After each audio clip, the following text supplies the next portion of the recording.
Discuss చేద్దాం.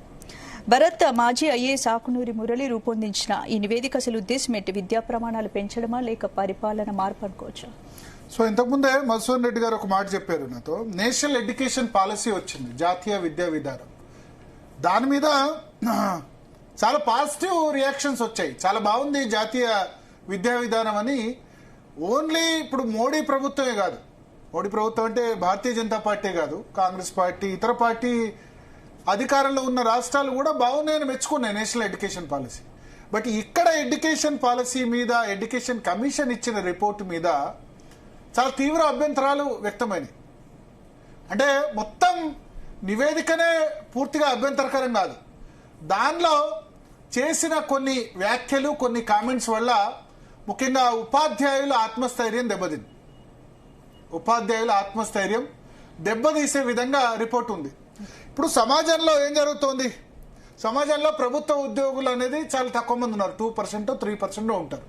అందరికీ ప్రభుత్వ ఉద్యోగాలు దొరకవు కదా. సో ప్రభుత్వ ఉద్యోగాలు దొరకని వారికి ప్రభుత్వ ఉద్యోగంలో ఉన్న వాళ్ళ మీద ఖచ్చితంగా అక్కసు ఉంటుంది, వీళ్ళకి ఎక్కువ జీతాలు అని చెప్పి. ఎందుకంటే ఇంతకుముందు బతకలేని బడిపంతులు అనేవాళ్ళు ఇప్పుడు ఆ విధంగా లేదు. ఒక్క తెలంగాణ అని కాదు, అన్ని రాష్ట్రాల జీతాలు పెరిగాయి, కేంద్ర ప్రభుత్వ ఉద్యోగుల జీతాలు కూడా అదే విధంగా పెరిగాయి. సో దానిలో ఎక్కువగా ఎడ్యుకేషన్ డిపార్ట్మెంట్లు ఉన్న టీచర్లు కానీ లెక్చరర్లు కానీ వీళ్ళ మీద ఇంకా సమాజంలో ఎక్కువ అక్కసు ఉంటుంది. ఎందుకు అక్కసు ఉంటుందంటే మిగతా ప్రభుత్వ ఉద్యోగుల కంటే వీళ్ళకి ఎండాకాలం సెలవులు ఉంటాయి, దసరా సెలవులు ఉంటాయి, సంక్రాంతి సెలవులు ఉంటాయని. సో అక్కసు వీళ్ళకి వట్టిగా కూర్చొని జీతాలు ఇస్తున్నారని చెప్పి కామెంట్ చేయడానికి సమాజంలో ప్రతి ఒక్కరు కూడా, కరోనాల సమయంలో కూడా ఇగో వీళ్ళు వట్టిగా కూర్చొని జీతాలు తీసుకుంటున్నారు. సో ఇటువంటి కామెంట్స్ వస్తాయి. కానీ ఒకటి గుర్తుంచుకోవాలి ఏంటంటే education department is a vacation department, అంతే కదా. వెకేషన్ డిపార్ట్మెంట్ కాబట్టి మిగతా వాళ్ళకి ఎన్నో లీవ్స్ ఉంటాయి. ఒక నెల జీతం ఎక్స్ట్రా వస్తుంది మిగతా ప్రభుత్వ ఉద్యోగులకి. 12 నెలలు అయితే 13 నెలల పాటు జీతం వస్తుంది. కానీ ఆ ఎడ్యుకేషన్ డిపార్ట్మెంట్ వాళ్ళకు ఉండదు. పైగా ఇప్పుడు సమ్మర్ హాలిడేస్ లో కూడా ఏదో ఒక ట్రైనింగ్ పెడుతున్నారు కదా. సో ఇప్పుడు టీచర్లకు విద్యార్థులకు ఎన్ని రోజులు స్కూల్స్ ఉంటే వాళ్ళకి అన్ని రోజులు స్కూల్సే ఉంటాయి. అంతకంటే ఎక్కువ అలా అని చెప్పి విద్యార్థులకి 10th క్లాస్ ఇప్పుడు కొన్ని స్కూల్స్ లో ఎక్స్ట్రా క్లాసెస్ పెడుతున్నప్పుడు టీచర్లు కూడా అదే విధంగా చేస్తున్నారు కదా. సో టీచర్లు అయినా లేకపోతే లెక్చరర్స్ అయినా ఇది మంచిది కాదు. అంటే ఎలక్షన్ టైంలో కూడా ఏవో ఒక డ్యూటీలు ఇస్తూనే ఉంటారు, ఏదో ఒక వర్క్ వాళ్ళకి అలా. అంటే నేను చెప్పేది ఏంటంటే సమాజంలో ఉపాధ్యాయుల మీద లెక్చర్ల మీద వీళ్ళ మీద అక్కసు వెళ్ళగక్కే విధంగా ప్రజలు కామన్ గా నిరుద్యోగులు వేరే వాళ్ళు, మళ్ళా ఈ నిరుద్యోగుల్లో ఉద్యోగం వచ్చిన వాళ్ళకి ఉండదు. వాళ్ళు ఉద్యోగాలు రాగానే వాళ్ళు ఉద్యోగస్తులు అయిపోతారు, వాళ్ళు డిఫెండ్ చేసుకుంటారు. ఎవరికైతే ఉద్యోగం ఉండదో ఉద్యోగం ఉన్న వాళ్ళ మీద అక్కసు ఉంటుంది. ఇది మంచిది కాదంట. ఎందుకంటే ఇప్పుడు ఒక డాక్టర్ తయారు చేయాలన్నా, ఒక ఇంజనీర్ కావాలన్నా, ఒక ప్రొఫెసర్ కావాలన్నా, ఒక సైంటిస్ట్ కావాలన్నా, ఆఖరికి ఒక దొంగ తయారు కావాలన్నా దానికి బాధ్యత. మంచి చదువు చెప్పకపోతే అదే విధంగా అవుతాడు, అంతేనా కదా. రెస్పాన్సిబిలిటీ ఎవరిది? ఉపాధ్యాయులది, అంతేనా. సో ఇప్పుడు దేశ భవిష్యత్తు తరగతి గదిలో రూపుదిద్దుకుంటుందని కొఠారి కమిషన్ చెప్పినప్పుడు మన ఉపాధ్యాయుడి మీద అక్కసు వెళ్ళగక్కే విధంగా విద్యా విధానం రూపొందిస్తే ఎట్లా? ప్రతి వ్యవస్థ కరెక్ట్ అయిపోయింది, అవునా. దానిలో ఉపాధ్యాయులు కూడా అది కాదు, ఉపాధ్యాయులు కూడా తేడా కాదు. కానీ ఆ వ్యవస్థలో ఉన్న వాళ్ళందరూ చెడ్డాలంటారా? కాదు కదా. అంటే ఈ కమిషన్ రిపోర్ట్ చూసిన తర్వాత ఏంటంటే ఉపాధ్యాయుల్ని దొంగలాగా చూసినట్టు అనిపించింది. వాళ్ళ జీతాలు తగ్గించాలి, కన్స్ట్రక్షన్ కాస్ట్ పెంచాలి, బిల్డింగ్లు కట్టాలి. ఏంది బిల్డింగ్లు?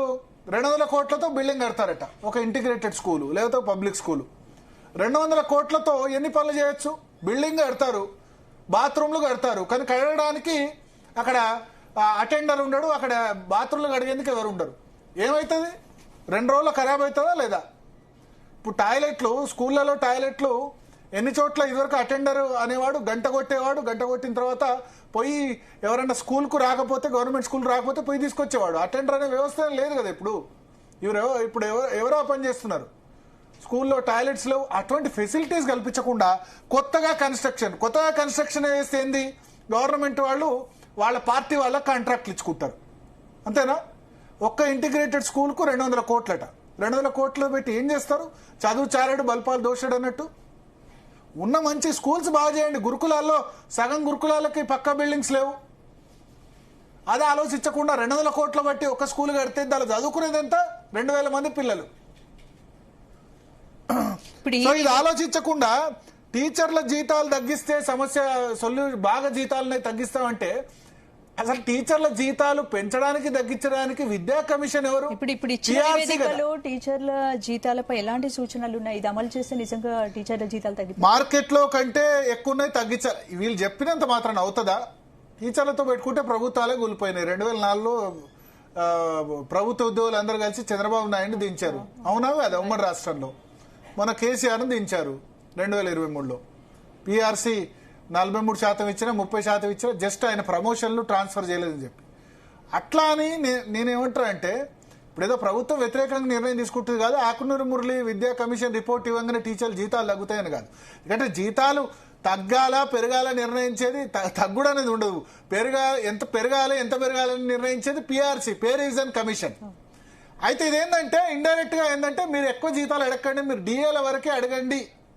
బహుశా ప్రభుత్వం చెప్పుంటది ఏంటంటే మీరు ఇక పిఆర్సీ అడగండి, పిఆర్సీ మర్చిపోండి, డిఏలు మీకు ఇస్తే చాలు అన్న విధంగా అయింది కదా సిస్టమ్. ఇప్పుడు ఉన్న 5 డిఏలు 6 డిఏలు పెండింగ్ లో ఉన్నాయి కాబట్టి ఆ విధంగా తయారైపోయింది. సో నేనేం చెప్తా అంటే ఈ రిపోర్టు వల్ల టీచర్ల మనోస్థైర్యం, నైతిక స్థైర్యం దెబ్బతింది. రేపు ఇవాళ మంచిగా పనిచేసే టీచర్ కూడా సమాజంలో ఇది ఒక డిస్కషన్ స్టార్ట్ అయింది. అవునా? ఎవరైనా నువ్వు మంచి పని చేస్తున్నావు అని చెప్పి పని చేయించుకోవాలా, లేదా నువ్వు దొంగ, నువ్వు మంచి పని చేయట్లేదు అని చెప్పి చేయించుకోవాలా ప్రభుత్వం? చెప్పండి. విద్యా కమిషన్ ఆ విధంగా నింద మోపినట్టుగా కనబడుతుంది. అంటే ఇప్పుడు నేను చెప్తున్నా, రెవెన్యూ వ్యవస్థ కరప్ట్ అయింది. అవునా?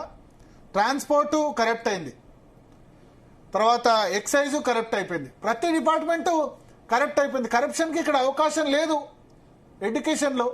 ఎడ్యుకేషన్ డిపార్ట్మెంట్లో కరప్షన్కి అవకాశం ఉందా? లేదు కదా. టీచర్లు ఇంకా కొన్ని చోట్ల ఖర్చు పెట్టుకుని వాళ్ళు 10th క్లాస్లో బెస్ట్ మార్క్స్ ఇస్తే వాళ్ళ జేబులోంచి డబ్బులు ఖర్చు పెట్టుకొని చేస్తారు. జేబులోంచి డబ్బులు ఖర్చు పెట్టుకొని పురస్కారాలు ఇస్తున్న వాళ్ళు చాలా మంది ఉన్నారు. పైగా వాళ్ళ స్టూడెంట్స్ ఎవరైనా ఉన్నత విద్యకు అంటే ఇంజనీరింగ్ దేనికో డబ్బులు అవసరమైతే సర్దే ఉపాధ్యాయుల్ని చాలా మందిని నేను చూశాను. సో వాళ్ళ నైతిక స్థైర్యాన్ని దెబ్బతీసే విధంగా రిపోర్ట్ ఉంటే, ఎడ్యుకేషన్ కమిషన్ రిపోర్ట్ ఉంటే, నువ్వు ఇది కాకుండా వేరే ఖర్చులు పెంచాలంటే ప్రైవేట్ స్కూల్లో ఏముంది తెలుసా? గవర్నమెంట్ మార్గదర్శకాల్లో ప్రైవేట్ స్కూల్ టీచర్లో 50% టీచర్ల శాలరీస్ ఖర్చు పెట్టాలని ఉంది రూల్. పర్మిషన్ ఇవ్వాలంటే ప్రైవేట్ స్కూల్కి ఇవ్వాలంటే 50% వాళ్ళ టీచర్ల శాలరీస్కే పెట్టాలి, మిగతా 50% వేరే ఇస్తున్నారు ప్రైవేట్ స్కూల్స్లో. నారాయణ, శ్రీ చైతన్య, భాష్యం, ఈ టెక్నో స్కూల్ ఆ టెక్నో స్కూల్ అంటారు కదా, ఇస్తున్నారా? అట్లాంటి దాన్ని ఉన్నదాన్ని బయట టీచర్ల జీతాలు తగ్గించాలంటే జీతాలు తగ్గించడానికి ఆకునూరు మురళికి అధికారం లేదు, వేరే వాళ్ళకి లేదు. అల్టిమేట్గా పిఆర్సీ రికమెండ్ చేయాలి. పిఆర్సీ అందరి జీతాలు పెంచింది పే రివిజన్ కమిషన్. టీచర్లే కాదు, పోలీసుల జీతాలు పెరిగాయి, రెవెన్యూ వాళ్ళే పెరిగాయి, ట్రాన్స్పోర్ట్ పెరిగాయి, వాళ్ళ హోదాలు బట్టి అందరి జీతాలు మారుతున్నాయి. పిఆర్సీ అన్నది అంతేనా? ప్రతిసారి ఒక జీతాలు కాకపోతే ఒక్క టీచర్ మీద ఏడుపు అయిపోయింది. ఎందుకంటే సెలవులు ఎక్కువ ఉన్నాయి. సెలవులు ఎక్కువ ఉందంటే నేను ఇంతకుముందు చెప్పినట్టు ఇట్స్ వెకేషన్ డిపార్ట్మెంట్. వాళ్ళకు 1 month ఈఎల్స్ రావు, మిగతా వాళ్ళకు వస్తాయి 1 month ఎక్స్ట్రా ఈఎల్స్. సో అల్టిమేట్గా ఏంటంటే మనం మంచిగా చెప్పి పని చేసుకోవాలి, కానీ వాళ్ళ మీద నింద మోపి ఆ విధంగా పని చేయించుకోవడం అన్నది మంచిది కాదు. విద్యా కమిషన్ ఆలోచించుకోవాలి. సరే, విద్యా కమిషన్లో ఐఏఎస్ అధికారి నేతృత్వంలో ఆకునూరు మురళి నేతృత్వంలో నేను పిఎల్ విశ్వేశ్వరరావు, మా ప్రొఫెసర్ జర్నలిజం డిపార్ట్మెంట్ హెడ్ ఉండే, ఆర్ట్స్ కాలేజ్ చైర్మన్ ఉండే, వాళ్ళ క్వాలిఫికేషన్స్ను నేను దాన్ని తప్పు పెట్టను. బట్ ఇప్పుడు ఒక ఎడ్యుకేషన్లో టీచర్లు ఇందం లోపుతో బ్యూరోక్రసీ కరెక్ట్ ఉందా? ఆకునూరు మురళి గారు గతంలో ఐఏఎస్ ఉన్నారు. ఐఏఎస్లు ఎంత అడ్డుపడుతున్నారు? ఇగో మన పక్కనున్న మధుసూదన్ రెడ్డి గారికే ఐఏఎస్లతో ఎటువంటి ఎగ్జాంపుల్ ఉంది. బ్యూరోక్రసీ ప్రతిదానికి ఐఏఎస్లు, ఐపీఎల్స్లకు లేకపోతే ఐఎఫ్ఎస్లు కరెక్ట్ ఉన్నారా? వాళ్ళు చేస్తుంది వెల్ఫేర్ స్కీమ్స్ లేదా డెవలప్మెంట్ కాకుండా ఎన్ని కొర్రీలు పెడతారు? ఈ నివేదిక తయారీ సమయంలో కూడా టీచర్స్ సంఘాలతో చర్చలు జరపాల్సిన అవసరం ఉంది. చర్చలు జరిపిన తర్వాతనే రిపోర్ట్ పెట్టారు. టీచర్ సంఘాలు కానీ అందరితో, తల్లిదండ్రులతో, వాళ్ళతో చర్చలు చెప్పారు. కానీ నేషనల్ ఎడ్యుకేషన్ పాలసీకి వచ్చినంత మంచి ఏదైతే ఉందో ఫీడ్బ్యాక్ దీనికి రావట్లేదు. అందుకని ఆలోచించారు. సో ప్రభుత్వం కూడా ఇప్పుడు కేకేకి బాధ్యత అప్పగిచ్చారు, కె కేశవరావు. సో ఆయన ఏం చేస్తారో చూడాలి. దానిలో నేను పూర్తిగా చెప్పను. ఒకటి అన్నారు, ఇప్పుడు రేషనలైజేషన్ ను ప్రతిదానికి ఉపాధ్యాయ సంఘాలు వ్యతిరేకించడం కరెక్ట్ కాదు. 10 మంది ఉంటే కూడా స్కూల్ పెట్టాలంటే 10 మంది స్కూళ్ళు ఉంటే దానికి 5 టీచర్లు ఉంటే వేస్ట్ కదా. ఎందుకంటే ఇప్పుడు ప్రైవేట్ స్కూళ్లకు తల్లిదండ్రులే బస్సులో ఆటోలు ఇచ్చి పంపిస్తున్నారు ఊళ్ళో, అవునా? ప్రభుత్వ స్కూల్లో కంటే ప్రైవేట్ స్కూల్లో చదివే వాళ్ళే ఎక్కువ. కరోనా సమయంలో పెరిగింది ప్రభుత్వ స్కూల్లో ఎన్రోల్మెంట్, మళ్ళీ రివర్స్ అయింది. ఇప్పుడు 10 లక్షల మంది ప్రైవేట్ స్కూల్లోనే ఎక్కువ చదువుతున్నారు. సో ఎట్లాగో మండల కేంద్రానికి, ప్రతి పల్లెటూరులో ప్రైవేట్ స్కూల్స్ లేవు కదా, మండల కేంద్రంకో నియోజకవర్గ కేంద్రంకో లేదా జిల్లా కేంద్రంకో బస్సులోనో ఆటోలోనో పంపిస్తున్నారు, తల్లిదండ్రులే రెడీ అయినారు. కాబట్టి ఆ మండల కేంద్రంలో మంచి స్కూల్స్ పెట్టండి. గురుకులాలకు ఎందుకంత డిమాండ్ ఉంది?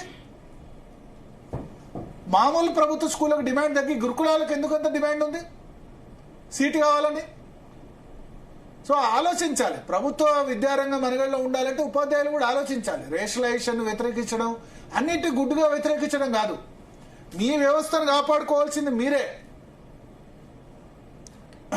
అన్నది ఆలోచించాలి. ప్రతిదానికి వ్యతిరేక కాకుండా మన వ్యవస్థ ఉండాలంటే ఎట్లా అని చెప్పి ఆలోచించాలి. ఇంటీరియర్ ప్లేసెస్కి వెళ్ళడం ఉపాధ్యాయులు కూడా కష్టమే మరీ చేస్తే గనక. సో మండలంలో ఒక 4-5 మంచి స్కూల్స్ ఏర్పాటు చేసి అక్కడ స్ట్రెంగ్త్ ఎక్కువ ఉండి మినిమం ఒక 500 స్ట్రెంగ్త్ 400 స్ట్రెంగ్త్ ఏర్పాటు చేసే విధంగా ఆలోచన చేస్తే, ఆయన పబ్లిక్ స్కూల్ అని ఆలోచన చేశారు. పబ్లిక్ స్కూల్ ఓకే, ఇంటిగ్రేటెడ్ స్కూల్సే వద్దంట. ఒక్క స్కూల్కు 200 కోట్లట ఖర్చు. ఈ 200 కోట్లు 100 కోట్లు కమిషన్లు పోతాయి అందరికి. ఆ గవర్నమెంట్ లో మొత్తం ప్రతి జిల్లాకు కలెక్టర్లు, కార్యాలయాలు, ఎమ్మెల్యేలు, క్యాంప్ ఆఫీసులను కట్టి వాళ్ళు నొక్కేశారు డబ్బులు. ఇప్పుడు వీళ్ళు నొక్కేయడానికి ఏదో ఒకటి కావాలి. ఈ కన్స్ట్రక్షన్ అంతా కూడా నేను ఒక్క రాజకీయ పార్టీని తప్పట్లేదు. ఈ కన్స్ట్రక్షన్లు ఇవాళ రోడ్డు వేస్తారు, రేపు దవ్వేస్తారు. ఈ కన్స్ట్రక్షన్ డబ్బులన్నీ కూడా రాజకీయ పార్టీలు కమిషన్లు కొట్టేసేందుకు కోసం కన్స్ట్రక్షన్లు చేస్తాయి. బిల్డింగ్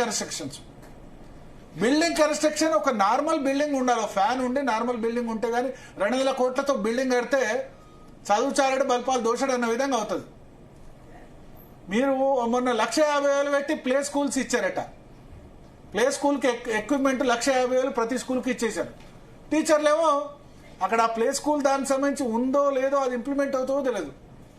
ఇదంతా ఏంటంటే కమిషన్ల కోసం చేసేది ప్రభుత్వాలు. సో దాని గురించి కూడా ఆలోచించాలి. సో మాట్లాడదాం. మనతో పాటు మధుసూదన్ రెడ్డి గారు, ప్రైవేట్